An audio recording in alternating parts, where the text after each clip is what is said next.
السلام علیکم۔ میرا نام ہے آفتاب احمد اور بی ایجوکیٹ پر ایک نئے لیکچر کے اندر آپ کو ویلکم کرتا ہوں۔ اسٹوڈنٹس، آج کے اس لیکچر میں ہم دوسرا جو مضمون ہے وہ ڈسکس کریں گے، پہلے یونٹ کا۔ ڈاکٹر سید عبداللہ نے یہ لکھا ہے، تو سب سے پہلے تو اسی طرح ہم ڈاکٹر صاحب کے حالات زندگی جو ہے وہ ہم ڈسکس کر لیتے ہیں۔ ڈاکٹر سید عبداللہ جو ہے نا، یہ 1906 میں منگلور میں پیدا ہوئے۔ ابتدائی دینی تعلیم گھر میں حاصل کی۔ انہوں نے 1922 میں منشی فاضل کا امتحان پاس کیا، پھر 1924 میں بی اے اور 1925 میں ایم اے فارسی کا امتحان پاس کر لیا۔ اس کے بعد 1932 میں ایم اے عربی کرنے کے 2 سال بعد 1934 میں وہ پنجاب لائبریری میں عربی اور فارسی شعبے کے محتمم مقرر ہوئے۔ 1940 میں پنجاب یونیورسٹی لاہور کے شعبہ اردو سے منسلک ہو گئے، جبکہ 1954 سے لے کر 1965 تک پرنسپل اور اورینٹل کالج رہے۔ ان کی تصانیف میں بحث و نظر، نقد میر، مقامات اقبال، ولی سے اقبال تک، اشارات تنقید، ادب و فن، اطراف غالب، وجہی سے عبدالحق تک اور مباحث بہت اہم ہیں۔ زیر نظر مضمون، مطلب جو ہم مضمون پڑھنے جا رہے ہیں، یہ ان کی کتاب مباحث سے لیا گیا ہے۔ یہ بھی آپ کو پتہ ہونا چاہیے کہ جو آپ سبق پڑھ رہے ہیں یہ کس کتاب سے لیا گیا ہے۔ سید عبداللہ صاحب کا انتقال جو ہے وہ 9 مارچ 1986 کو لاہور میں ہوا۔ تو یہ حالات زندگی جو ہے نا، ان میں سے چند جو آپ کے ذہن میں رہ جائیں وہ آپ نے یاد رکھنے آئے۔ تو یہ پیدا کب ہوئے، کہاں ہوئے، ابتدائی تعلیم کہاں سے حاصل کی، اعلیٰ تعلیم کہاں سے حاصل کی، پھر کون کون سے شعبے سے وابستہ رہے، کون کون سے کالج سے وابستہ رہے، کتابیں کون کون سی لکھیں، اور جو ہم پڑھ رہے ہیں کتاب، یہ کس ان کی کتاب سے جو ہم مضمون پڑھ رہے ہیں وہ لیا گیا، اور وفات کب ہوئی۔ اوکے، اب ہم اپنا جو سبق ہے وہ سٹارٹ کرتے ہیں۔ ادب میں جذبے کا مکان، یہ متن ہے، مطلب یہ والا مضمون لکھا ہے ڈاکٹر سید عبداللہ صاحب نے۔ اچھا، بک کی جو سبق ہے نا، اس کی ریڈنگ آپ نے خود کرنی ہوتی ہے۔ میں تھوڑی آپ کو اوور ویو کروا دیتا ہوں سرسری سا کہ اس سبق میں سمجھانا کیا چاہ رہے ہیں بیسیکلی۔ تو اس میں سمجھایا یہ گیا ہے کہ تنقیدی مغالطہ انگیزیوں میں ایک یہ بھی ہے کہ ادب میں جذبے کا مقام، مطلب جو مغالطے ہوتے ہیں نا، یہ مغالطہ لفظ استعمال ہوتا ہے غلط فہمی کے لیے۔ غلط فہمیاں بہت ہوتی ہیں، تو ادب میں جذبے کا مقام، یہ بھی ڈاکٹر سید عبداللہ صاحب کہتے ہیں کہ یہ بھی ایک غلط فہمی ہے، مغالطہ ہے۔ اور سچ پوچھئے تو جتنا یہ ایک معاملہ غلط اور ہوا ہے اور غلط سمجھا گیا ہے، اتنا کوئی بھی اور مسئلہ غلط نہ سمجھا گیا ہے، نہ ہوا ہے۔ اچھا، اب اس پیراگراف میں وہ یہی سمجھاتے ہیں کہ یونیورسٹی اور کالجوں میں یہی درس دیا جاتا ہے کہ ادب میں جذبہ ہی سب کچھ ہے، اور اس جذبہ میں سب سے اہم جو چیز ہے وہ غم اور علم ہے، یعنی غم جو ہے نا وہ اس میں ہے جو سارے عالم پر چھایا ہوا معلوم ہوتا ہے۔ مطلب جتنا بھی ادب ہے، ادب کے اندر شاعری ہے، ادب کے اندر مضامین ہے، ادب کے اندر مقالے ہیں، جو افسانے ہوتے ہیں، ناول ہوتے ہیں، اور سب میں غم و علم جو ہے نا وہ پوشیدہ ہے۔ زندگی کا جو غم ہے وہ اس میں چھپا ہوا ہے۔ تو وہ کہتے ہیں کہ شاعری میں یہ جذبے کی جو حیثیت ہے، یہ مشکوک ہی نہیں صرف بلکہ یہ غلط بھی ہے۔ تو اب آگے وہ ایکسپلین کرتے ہیں کہ کوئی شخص نہ شاعر بن سکتا ہے، نہ افسانہ نگار، نہ ناول نگار، صرف جذبے سے تو وہ کچھ بھی نہیں بن سکتا۔ کوئی شخص شاعر یا ادیب تو تب بنے گا جب وہ عام انسانوں سے مختلف اور ممتاز ہو کر اپنے جذبے کی مصوری کر سکے گا، کیونکہ شاعری کا پہلا کام مصوری ہے، اور شاعر کا فن اصولاً مصور کا فن ہے۔ محض آہ یا محض فریاد، مطلب جو آہ و فریاد ہوتی ہے، آہ و بکا، وہ شاعری نہیں ہے۔ تو اس لیے یہاں پر وہ یہ سمجھاتے ہیں کہ غم و علم جو ہے نا، اس کو ادب میں لے کر آنا اور ادب کو سارا کچھ غم و علم ہی سمجھنا، یہ بالکل غلط بات ہے، یہ ایک مغالطہ ہے۔ اچھا، یہاں تک یہ بات ہوگی۔ اب یہاں پہ وہ یہ سمجھاتے ہیں کہ میرا مقصد صرف یہ ظاہر کرنا نہیں کہ کرنا ہے کہ شاعری میں جذبے کا، خصوصاً جذبہ غم کا صحیح مقام پہچاننے کی ضرورت ہے، کیونکہ اس معاملے میں جو غفلت اختیار کی گئی ہے نا، غفلت برتی گئی ہے، تو اس سے عام طور پر لوگ یہی سمجھتے ہیں کہ ادب اور غم و علم جو ہے نا یہ مترادف ہیں، یعنی یہ ہم نہیں ہیں، ایک ہی چیز، ایک ہی مطلب لیتے ہیں ادب اور غم و علم کے۔ حالانکہ صحیح اور مکمل ادب جو ہے وہ روحانی کشادگی ہے، آپ کی روح کو کشادہ بناتا ہے، آپ کی راحت کا، آپ کے سکون کا ضامن ہوتا ہے۔ اور یاس و اندوہ بھی غم کو کہتے ہیں، اس کے لیے لازمی شرط نہیں ہے۔ پھر یہ بھی تو ہے کہ ادب صرف جذبہ غم ہی کا نہیں، ہر جذبے کا ترجمان ہے۔ اس میں جذبہ ادراک حسن ہے، جذبہ رفاقت کے علاوہ ادراک جمال کے ہزار ہا تنوعات ادب کی خاص وراثت ہے، اور روح انسانی ان سے لذت آشنا ہوتی رہتی ہے۔ اچھا، اب یہاں پہ انہوں نے یہ واضح کیا ہے کہ یہ جو مغالطہ ہے یہ غلط ہے۔ شاعری یا جو ادب ہے، ادب میں شاعری کا بہت زیادہ مقام ہے، شاعری زیادہ جو ہے نا وہ نمایاں ہوتی ہے کسی بھی ادب میں، تو اس لیے بار بار شاعری کا لفظ وہ استعمال کر رہے ہیں۔ تو اس میں جذبہ جو ہے، اور خاص طور پر جذبہ غم کو جس حد تک ہم نے اس میں ڈال دیا ہوا ہے، تو وہ کہتے ہیں کہ یہ غلط ہے۔ اچھا، اب آگے وہ اس کی نفی بھی کرتے ہیں، وہ کہتے ہیں کہ ضروری نہیں، وہ کہتے ہیں یہ جو اوپر ہم نے سطور پڑھی، سطریں مطلب جو لائنیں اوپر ہم نے پڑھی ہیں، اس سے یہ نتیجہ نکالنا بھی درست نہیں کہ غم کی برکتوں سے میں نا آشنا ہوں، کہ مطلب مجھے غم جو ہے اس کے بارے میں نہیں پتا۔ غم کے بھی تو ہزار ہا رنگ ہیں، ان میں کچھ ایسے بھی ہیں جو یاس اور موت کی سرحد سے جا ملتے ہیں۔ میں اس بات کے حق میں نہیں ہوں کہ محض یاس آفرینی کو ادبی عظمت کا درجہ دے دیا جائے۔ میرے نزدیک یاس کی اس تلقین نے ہمارے کردار اور سیرتوں کو سخت مجروح کیا ہے۔ تو وہ کہتے ہیں کہ شاعری یا جو ادب ہے اس کے اندر غم کا بھی ہے ضرور جذبہ، لیکن صرف غم کو ہی اس کو ادب قرار دینا یہ بہت غلط ہے۔ تو جب تک ادب یہ کام کرتا رہے گا، ہم زندگی کی رعنائی اور حیات کی لذت کبھی حاصل نہ کر سکیں گے۔ ادب عقل کا رہنما بھی ہے اور اس کا دوست بھی ہے، بلکہ کبھی کبھی اس کا تابع فرمان بھی، کیونکہ اگر عقلی حقائق کو مؤثر یا دل نشیں بنانا ہو تو یہ ادب کے بغیر ممکن نہیں۔ تو اس لیے ادب جو ہے یہ سائنس اور فلسفے کی طرح انسانی فائدے کی چیز ہے۔ بظاہر اس کے فائدے جو ہیں وہ عملی معلوم نہیں ہوتے، لیکن عملی زندگی میں ادب کی دستگیری سے انکار نہیں کیا جا سکتا۔ تو اس سارے پیراگراف، یہ جو جتنی بھی گفتگو ہو رہی ہے نا، اس کے اندر وہ یہ سمجھانا چاہ رہے ہیں کہ ادب میں بے شک جذبہ رنج و علم بھی ہے، لیکن سارا نہیں ہے، اس پر سارا ادب جو ہے وہ استوار کر دینا یہ غلط ہے، مغالطہ ہے۔ اس قسم کا ادب وہ کہتے ہیں کہ ادب نہیں، ہذیان اور جنون ہے، تبلیغ اذیت ہے، غم کی تجارت ہے، دکھ کا بیوپار ہے، جس کو کوئی متوازن معاشرہ برداشت نہیں کر سکتا۔ جو سچا ادب ہوتا ہے نا، وہ جنون خام اور بے عملی کے راستے پر نہیں چلاتا، وہ تو شرافت آمیز عقل مندی کا دائی ہے، یا یوں کہیے کہ عقل مندانہ شرافتوں کو ابھارتا ہے۔ ادب اگر متوازن سیرتوں کی تشکیل میں مدد نہیں دیتا تو وہ اذیت پسندی، برائی اور کج روی کا مبلغ ہے۔ تو یہ وہ سمجھانا چاہ رہے ہیں کہ جو جس قسم کا ہم ادب لے کر چل رہے ہیں نا، وہ تو ادب نہیں ہے، وہ ہذیان ہے، وہ جنون ہے، وہ پاگل پن ہے، وہ اذیت ہے، وہ غم ہے، دکھ ہے، سارا کچھ۔ لیکن اصل جو ادب ہے وہ تو ہماری جو روحانی صلاحیتیں ہوتی ہیں ان کو کشادہ کرتا ہے، ہمیں بے عملی کے راستے پر وہ نہیں چلنے دیتا، شرافت آمیز عقل مندی جو ہے وہ ہمارے اندر پیدا کرتا ہے۔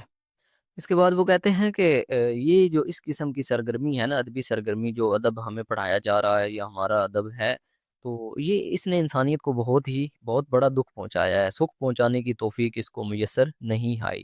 ہمارے جو افسانوں، ناولوں میں، ڈرامہ نگاروں کے جو تمثیلچوں میں ہمیں اس قسم کے نمونے ملتے ہیں۔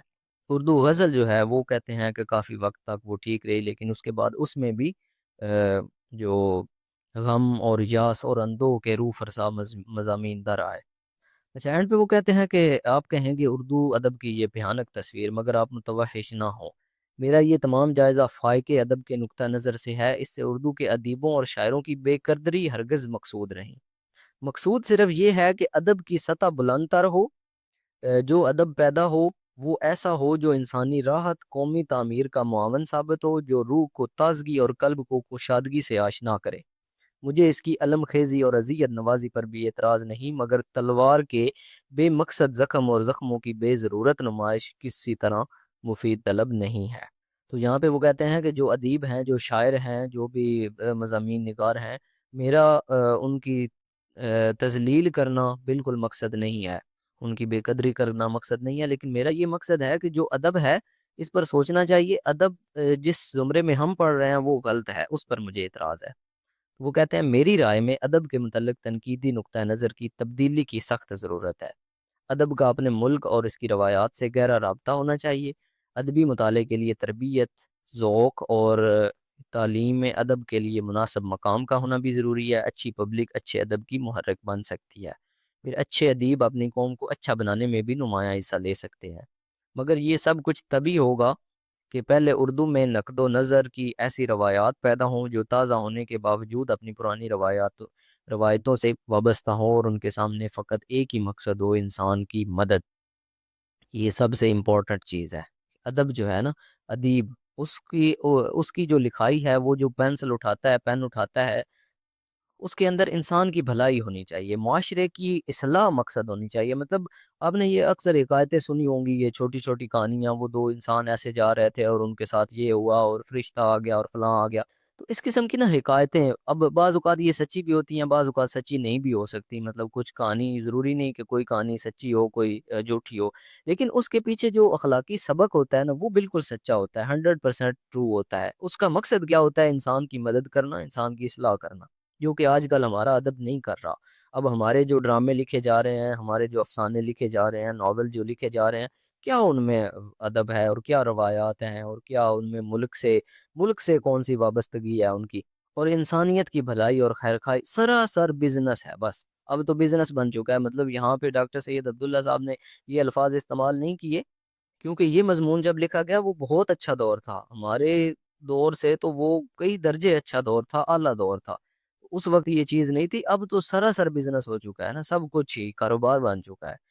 انفرادی طور پر بھی اور اجتماعی طور پر بھی انسان کے دکھوں میں اضافہ کرنا اس کا مقصد نہ ہو، جو بھی ادب ہو اس کا مقصد انسان کو یقین اور اطمینان اور سکون کے راستوں پر چلانا ہو۔ صرف دکھوں کی تجارت اور غموں اور برائیوں کا کاروبار کسی اعلیٰ ادب کے لیے وجہ افتخار نہیں بن سکتی، یعنی اس کو کامیابی کی وجہ نہیں بن سکتی، اور کتاب کا نام ہے مباحث۔ اوکے جی، اب اس کا جو لب لباب تھا اس سبق کا سارا وہ میں نے آپ کو سمجھا دیا ہے، کوئی اس کو سارا مطلب ورڈ بائی ورڈ آپ کو یاد کرنے کی تو ضرورت نہیں ہے، اس کا جو مین مقصد تھا وہ میں نے آپ کو سمجھا دیا، جو دو چار باتیں اس میں ہوئی ہیں۔ اب مرکزی خیال اگر آپ کو لکھنا پڑ جائے تو مصنف کے خیال میں صحیح اور مکمل ادب جو ہے نا یہ روح کی کوشادگی اور اس کی راحت اور سکون کا ضامن ہوتا ہے۔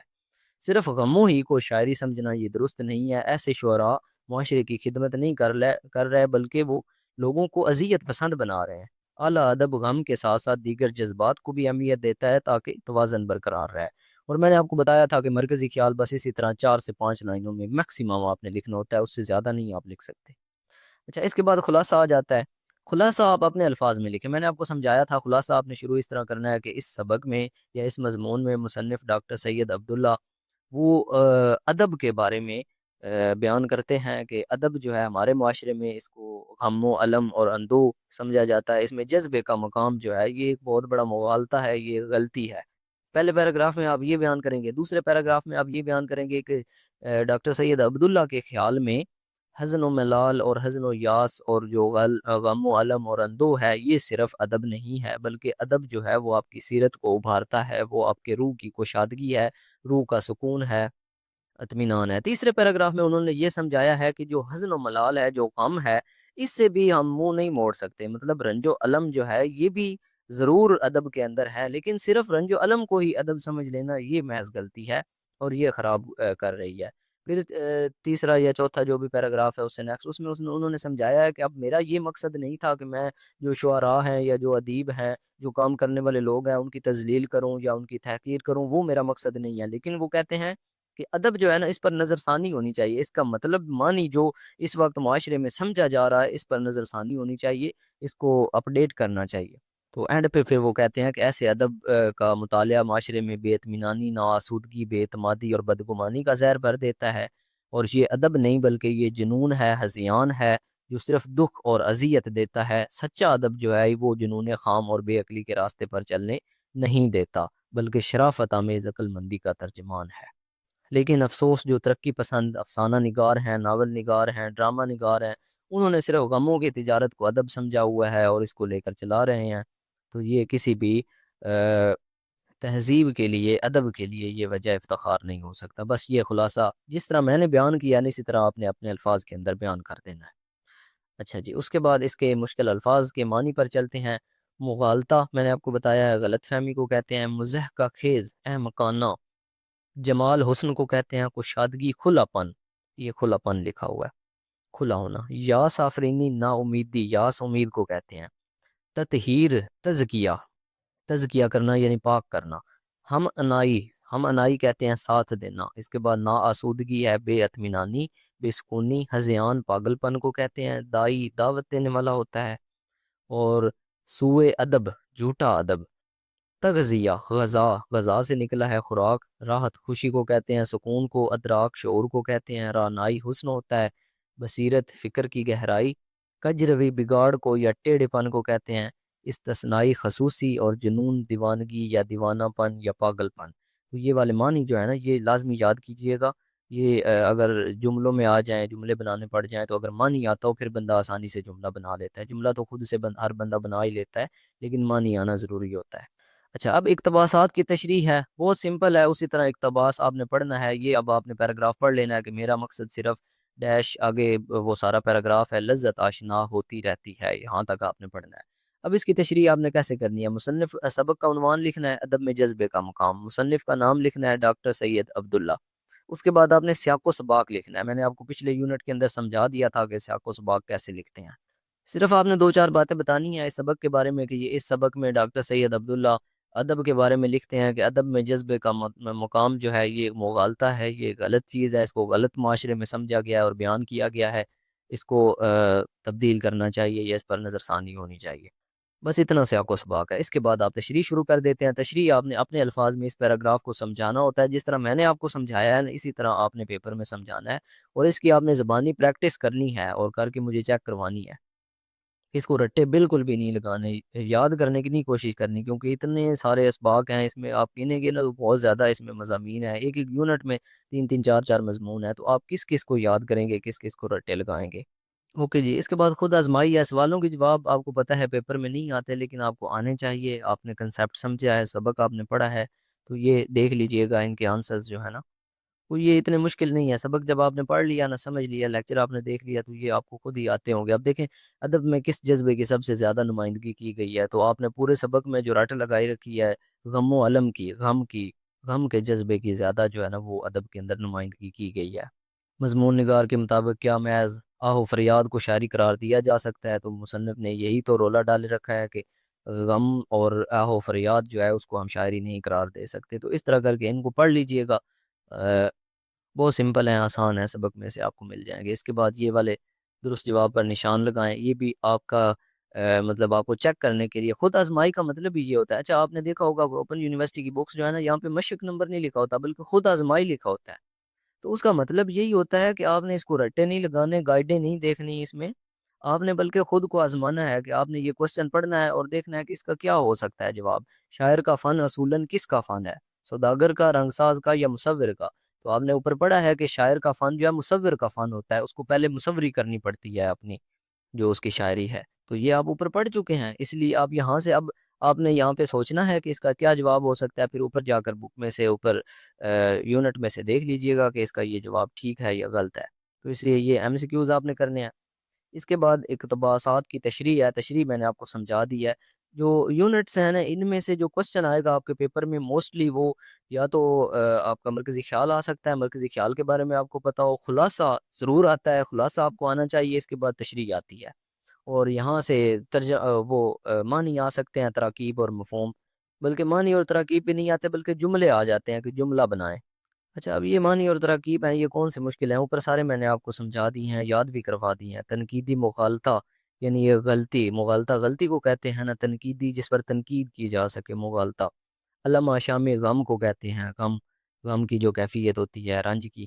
روحانی کشادگی، روح کا کھلا ہونا، روح کی کشادگی۔ ادراک حسن، حسن کا شعور، ادراک شعور کو کہتے ہیں۔ جذبہ رفاقت، رفاقت کا، دوستی کا جذبہ۔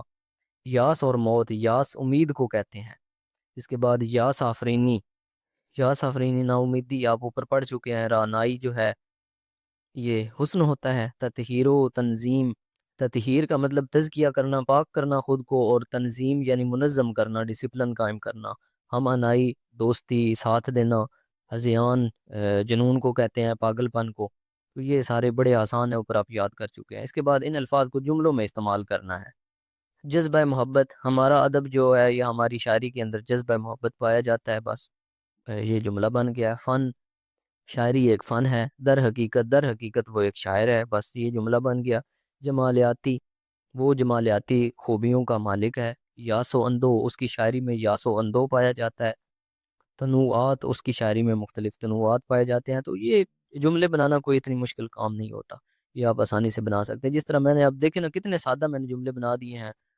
اچھا، آپ نے خود سے ہی بنانے، بے شک میں نے جتنے مرضی ہے سادہ بنایا، لیکن میرے جملوں کو ہو بہو آپ نے رٹنے کی کوشش نہیں کرنی کہ آپ ان کو لکھ لیں اور بس ان کو رٹا لگانا شروع ہو جائیں، وہ طوطوں کی طرح پڑھنا ان کو شروع کر دیں۔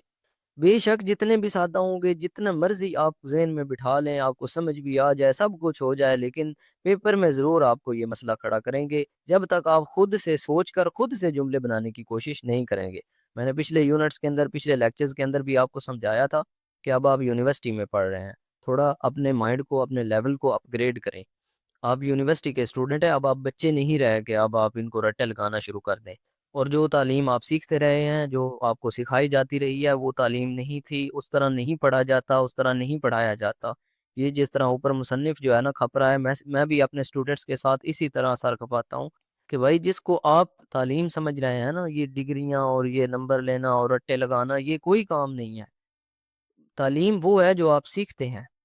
تو اس لیے یونٹ پڑھ کر، یونٹ جو ہے جیسے میں نے آپ کو سمجھایا ہے، یونٹ اس طرح سمجھ کر آگے والی ایکسرسائز آپ کو لیکچر دیکھنا ہی نہیں چاہیے، آگے والی ایکسرسائز آپ کو خود آزمانی چاہیے، خود اس کو پریکٹس کرنا چاہیے، پریکٹس کر کے اس کے سارے جوابات کے آنسر دے کر پھر لیکچر پر آئیں، پھر دیکھیں کہ کیا اس میں غلطی ہے، آپ کو کہاں سے کوئی چیز کنفیوژن ہے، کوئی مسئلہ ہے، کہاں سے آپ کو سمجھ نہیں آئی، پھر یہ چیزیں آپ کو آئیں گی اور آپ اچھے طریقے سے سیکھ پائیں گے۔ سو آئی ہوپ آپ سمجھ رہے ہوں گے میری باتوں کو۔ اوکے، اس لیکچر کو یہیں پہ اینڈ کر دیتے ہیں۔ یہاں تک ہمارا یہ دوسرا مضمون بھی اینڈ ہو چکا ہے۔ نیکسٹ لیکچر میں پھر انشاءاللہ ہم تیسرا مضمون جو ہے وہ سٹارٹ کریں گے، اور اگر آپ کو اس بک کے اسی طرح کے تمام ویڈیو لیکچرز چاہیے ہوں تو آپ ہم سے واٹس ایپ پر کنٹیکٹ کر سکتے ہیں۔ واٹس ایپ نمبر آپ کو اس ویڈیو کے اینڈ پہ بھی مل جائے گا اور اس ویڈیو کی ڈسکرپشن کے اندر بھی مل جائے گا۔ امید کرتا ہوں آپ کو اس لیکچر کی اچھے طریقے سے سمجھ آ گئی ہوگی۔ اس لیکچر سے ریلیٹڈ اگر آپ کا کوئی بھی کوسچن ہو تو آپ ایزیلی اسکرین پر دیے گئے واٹس ایپ نمبر پہ پوچھ سکتے ہیں۔ ہم سے جتنا ہو سکا ہم آپ کو فیسیلیٹیٹ کرنے کی پوری کوشش کریں گے۔